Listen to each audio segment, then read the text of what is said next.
Ko ngā ihirangaranga o hine rau katauri, o hine pū te hue, e tōiriiri mai nei. I te orokohanga o te kōrero ki te ao Pūoro, he mahanga tāne, iti noiho ngā wāhine i tēnei kaupapa.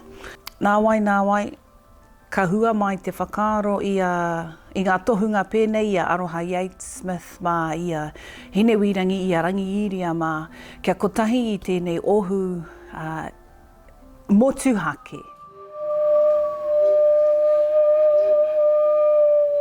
Tohaina e ngā tohunga Pūoro wāhine wō rātau mā tauranga. Mai i a papatu ina pū, rewa tonu ake ki a tātou. Me kore wā rātau pia e rongo i te hōhonutanga o te whakapapa o ngā atua wāhine i ahu mai ai ngā rau oro me ngā pūrākau. I ngā tau, kua rongo i ngā kōrero o ngā atua me o rātau whatukuratanga.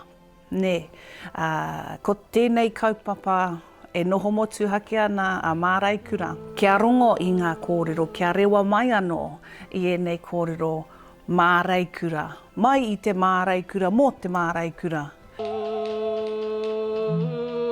Ka wānanga hia ngā momo i hirangaranga me ngā paorangi ka puta i te Taonga Pūoro, hei whakamahutanga tangata.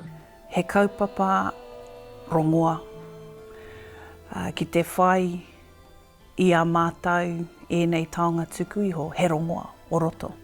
Ka hua mai, he rongoa. Ki ia o enei Māreikura i te wānanga nei, he kōrero ā rātau.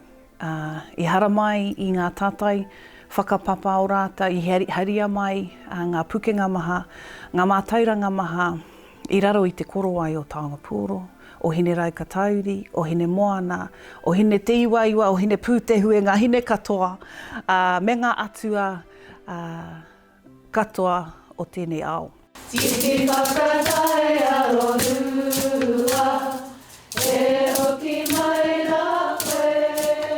E tino rongo ana wēnei wāhine i te mauri o te Taonga Pūoro, he rongo ā whakaohoho i ngā karea roto. There's so many different powers. It has the power to communicate so many emotions that we probably don't, well, I don't have words for, whether that be of aroha, of romance, of mamai, of moke moke, of yearning for connection, or whether that be for pakanga, you know, the way that it can emphasize what you're feeling inside and communicate it with no means to be able to misinterpret what you're trying to say.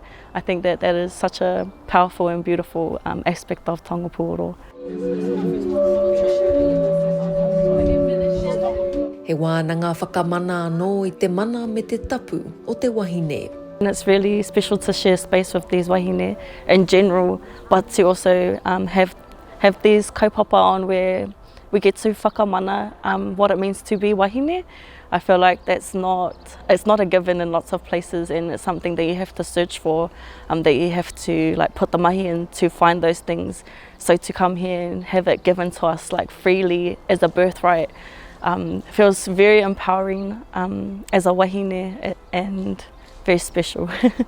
Ko te tūmana ko ka haere tonu wēnei nōhanga Māreikura, kia takitahi ai ngā manawa o tēnā, i roto i te wairua mamahu o Taonga Pūoro. Wikitōria Day, mā Aukaha.